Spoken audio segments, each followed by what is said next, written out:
சென்னையில் தடையை மீறி மாநில கல்லூரி மாணவர்கள் பேருந்து தினத்தை கொண்டாடினார்கள். பேருந்து தினத்தை கொண்டாடக்கூடாது என்று உயர்நீதிமன்றம் தடை விதித்திருக்கும் சூழ்நிலையில் அதனை மீறி மாநில கல்லூரியின் மாணவர்கள் ஆவடியில் இருந்து அண்ணா சதுக்கம் செல்லும் 27H என்கிற பேருந்தில் பஸ் டே கொண்டாடினார்கள்.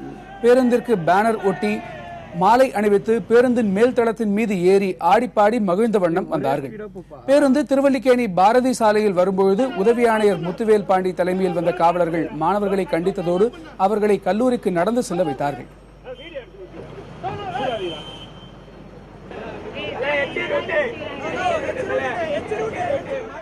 காலேஜோட ஃபர்ஸ்ட் டே போது பசங்களோட கொண்டாட்டம் எப்பயுமே இருக்கதான் செய்யும். போலீஸ்க்கு அவங்கள்ட்ட போயும், ஆனா எந்த பிரச்சனையும் பார்க்காம நாங்க பார்த்துப்போம். அவங்க புரிய மாட்டேங்குது, வேற எதுவும் கிடையாது. போலீஸ்க்கு வந்து அவங்க பப்ளிக் நியூஸ் கொடுக்கணும்னு நினைக்கிறாங்க, நாங்களும் அதான் பாக்குறோம். ஆனா நாங்க பண்ண நினைக்கிறத புரிஞ்சுக்க மாட்டேன்றாங்க, வேற எதுவும் கிடையாது. எலெக்ஷன் வச்சாங்கன்னா மாணவர்களுக்கு எல்லா ஊக்கத்துக்கு எல்லாமே கிடைக்கும்.